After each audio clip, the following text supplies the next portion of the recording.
you for coming in this rain to show solidarity with our people. I just been in the phone with my friends back home in occupied Palestine. The last victim fallen yesterday to apartheid Zionist regime in Israel is a lady by name of Tharwat Hifnawi. She's 72 years old, driving her car in Hebron going home, faced with an Israeli checkpoint, trying to avoid them, driving to a petrol station, and they shot her dead that she tried to knife one of the soldiers. This happened yesterday about 5 o'clock in Hebron. I was speaking with the youngsters Palestinian who raised up lately from the beginning of October. Ask them a very simple question. What do you want us to do? What do you want? And the answer is a short, sweet, straightforward one. They're saying that they called us Oslo generation. It's the youngsters, Palestinians, who've been born with the hope during the 90s that very soon they will have their full independent Palestinian state. 23 years on, the settlement expansion not doubled, but by the time Oslo Accord was signed in 1993, it was about 60,000 settlers in the West Bank and East Jerusalem. 23 years on, now there is 600,000 settlers, a state within a state of Israel, whereas under the protection of the Israeli army, they conducted their daily torture in the West Bank, in East Jerusalem. The siege of Gaza still is going.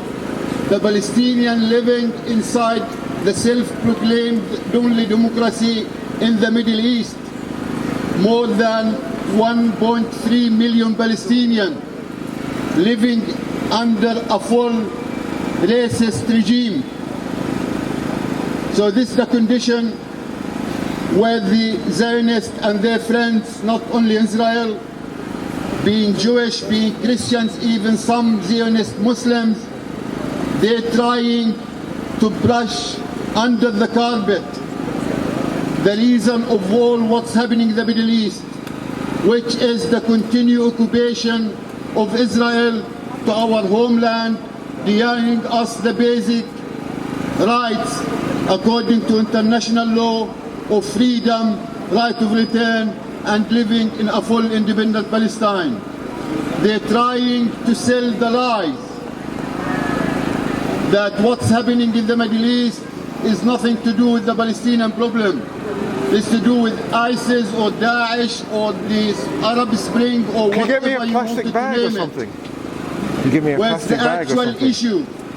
It's the basic truth, which they don't want to admit, that the origin of all evils in the Middle East is the continuation of the Israeli occupation and the denial of the basic Palestinians' right for freedom. So the message from Palestine, the message from Generation Oslo, feeling that their daily life become like a hell, seeing that the international community turning their back to the Palestinian people, they stood up and hoping for the public to give support to them, and this public support to be translated by the politician to force Israel and the Zionist supporters all over the world to come to their senses and to give the Palestinian peoples their basic rights. While he said that the theme of today demonstrations is the BDS, boycott, divest, and sanction Israel. The call is not coming only from the Palestinian people. The call is coming inside Israel, where is conscious Israelis. They're asking us to put much more pressure on the extremely right Zionist government, where in the actual cabinet, Israeli cabinet at the moment, there is 6 ministers who are actually settlers. Every day, shamelessly, they're calling to annihilate the Palestinian people. This is the sort of the government which they're claiming that they want peace. And I'm telling you, the BDS movement is very effective. I'm not going to tell you that even you coming here today, standing under the rain, will send a clear message to the Zionists and their supporters that people everywhere in the world, they're standing up for what is just. And what is just is exactly what you are doing. The Israeli military industries, 4 years ago, their export was amounting to nearly $8.5 billion. This year, it slashed down to nearly half of that, thanks to you and to everybody in the world standing for BDS. They're trying to get themselves organized. We know that they hold some powerful cards in their hands. They have the finance, and they have the support of the hierarchy politicians, including Mr. Cameron down the street. So it's not by chance that the Conservative Party, when they're standing for policies of austerity and job cuts, they're standing in the same hand-to-hand with the Zionists for them to raise the issue of the BDS within their national conference about 4 weeks ago. So it does make sense that the Zionists and their Western allies, they know that we can be effective. We can be effective by this civic movement to put pressure on them for the politician to come out and to speak out the truth. In Scotland, all the major political parties now, they're adopting, or at least they're discussing the BDS movement. In the Labour Party conference, or to start with the Greens, I have to thank them first. The Green Party conference in their last one about 4 weeks ago, they adopted a full BDS action against Israel on the basis that Israel, frankly, it is an apartheid state. The SNP party, we know that the SNP Friends of Palestine, very soon are they going to adopt the same policies. In the Labour Scottish latest conference, it is advertised on the YouTube during a French about Palestine when David Barrett, the famous Scottish journalist, sat in the same chair with Annie Smith, the SNP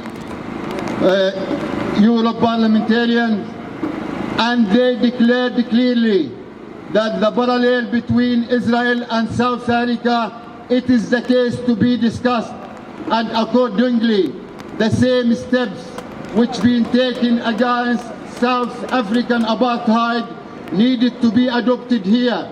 So you public support is based, you standing here, this is what make a difference for the political party here in Scotland, which is leading the cause to stand up against the Zionist policies. It pays a price. So you staying here is not in vain. Your action is not in vain. walking in the supermarket, looking and checking the label, it's not in vain. Contacting your local councillor, your local MSP, not in vain. So please, this is the call coming from Palestine, and we can make the difference. In this respect, I'm just going to end by launching an appeal by the name of Honourable Lady living in North Edinburgh. Her name is Anne Hutchinson. What's this lady done? As a single pensioner in her 70s, she flown the Palestinian flag on the top of her home for the last 2 years. She was being chased twice by Edinburgh Council by a single person who kept phoning her to put this flag down, and she refused.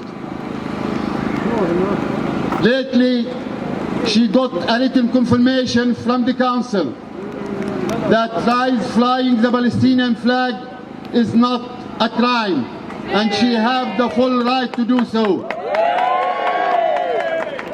Why we launching the appeal in her name? Because the last episode of harassment from the council before they came to their senses ended up with 2 masked men with a bulldog to her doorstep and asking you if so-and-so put this ISIS flag down. She resisted them. So the Zionists, first they laugh at you, second they try to ignore you, and third they start to fight you before you win. And this lady already she won. So we're launching the appeal on her name that on 29th of November, which was declared the International Day of Solidarity with the Palestinian people, we ask everybody on you, everybody of you, to fly the Palestinian flag and to join the Anne Hutchinson appeal. Thank you for coming, and God bless.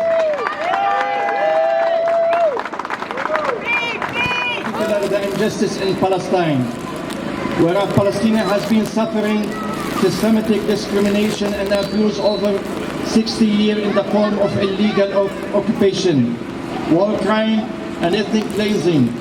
The rest of the world has largely ignored Israel's treatment of the Palestinians and has allowed Israel to act without consequences.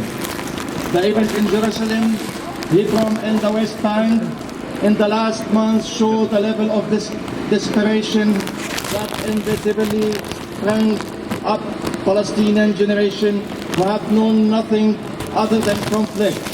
All this have to be mourned from whichever community. Our concern against such harm is not abuse, is not because we perceive ourselves as a victim of it. As Muslims, we seek to challenge mistreatment and promote justice for all oppressed people. It's only then that we could become stakeholders in creating a society that's fair and ethical to all. And those humanity as a whole, we will enjoy the benefit and a chance of peace in the part of the world.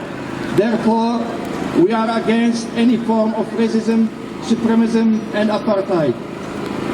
When one lives under such atrocious conditions, ultimately we are all oppressed. What we see in Palestine is a creation of otherness and a longest conflict in the world that's continued over 60 years with the potential of persist mercilessly forever. That is unless and until the challenge the ideological backbone that has created this nothing but Zionism and colonialism and supremacism. We would like to extend our gratitude to the Scottish Government, who have always supported the cause of Palestine, and we urge the UK Government and international community to make sincere effort in resolving this conflict through peaceful and democratic way. Justice for Palestine, not in the future but now. How long can they expect to wait we will not rest until justice has been done. Thank you very much.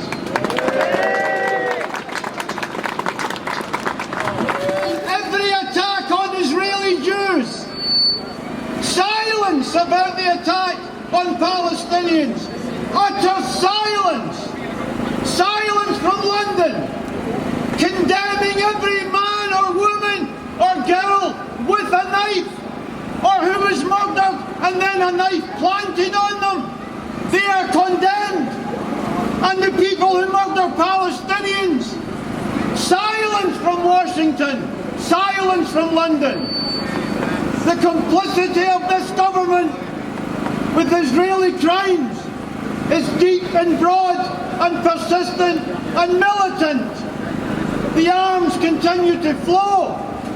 The diplomatic protection of Israel is unstinting. Thanks. That's why we have to come to the support of the Palestinians. Nobody else will. Nobody. The murder of old ladies, the burning of children, the burning of families by settlers.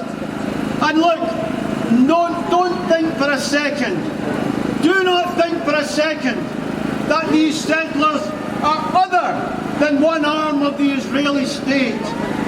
They enjoy total complicity, total allowance to burn Palestinian families, to murder, to burn olive trees. And you know, we know the horror of pumping napalm and white phosphorus on the brave, heroic people of Gaza. But there's something that we should think about alongside of that. What do you call a regime who employ people to pump putrid sewage onto people's homes at 2 o'clock in the morning? Not in a demonstration, that's pretty disgusting, but driving through a Palestinian village or an area of a city and pumping filthy sewage on homes, windows, people. That's what happens in Palestine. That's the depth of Israeli sadism. That's why we have to act. But you know, you can't defend somebody else if you can't fight for yourself. Say hello to the camera. That camera leads to a room in the East End of Glasgow, and they're watching your face now. They're matching your face with your Facebook postings. They're analysing your emotions. Well, look here, buddy, we're angry. And if you have an incorrect emotion, they'll follow you as you walk along the streets. This is a technology designed to crush the people of Palestine. It's malign. It's used to find Palestinians whose grandmothers need an operation, whose sexual orientation is a problem, and then they're blackmailed into being collaborators. That's why the missiles, the F-16s, the Apache gunships unerringly find Palestinian fighters in Gaza and kill them. Because the Israelis use this technology to blackmail and find Palestinians to become collaborators. It's evil, and Glasgow Council has bought into the evil. 35 million by the last Tory government was used to finance this, and it's used against us. We are all becoming Palestinians. Friends, I'll finish by saying this. There's so many things we can do. On Tuesday night there's a band coming to play in King Tut's. After Glasgow, Tel Aviv. Come to King Tut's on Tuesday night. Join us at 7. Persuade the fans to persuade the singing duo. Don't go to Tel Aviv. Don't go to Sun City. Don't go to Tel Aviv. And we in Glasgow will tell you we don't want you to go to Tel Aviv. So come on along St Vincent Street on Tuesday night. 6, 7, we'll talk to them and we'll try and score a victory for BDS. We can do it. Final remarks, friend. It's not enough to be here, it's great. But we have to go away here and struggled to the limit of our ability. I'm wearing a t-shirt here because it's bloody illegal in France. 2 weeks ago, the French court made this a crime. A crime. Well, let's all become criminals. The Palestinians have been criminalised for 100 years. We'll join them. Thank you, friends. See you on Tuesday night.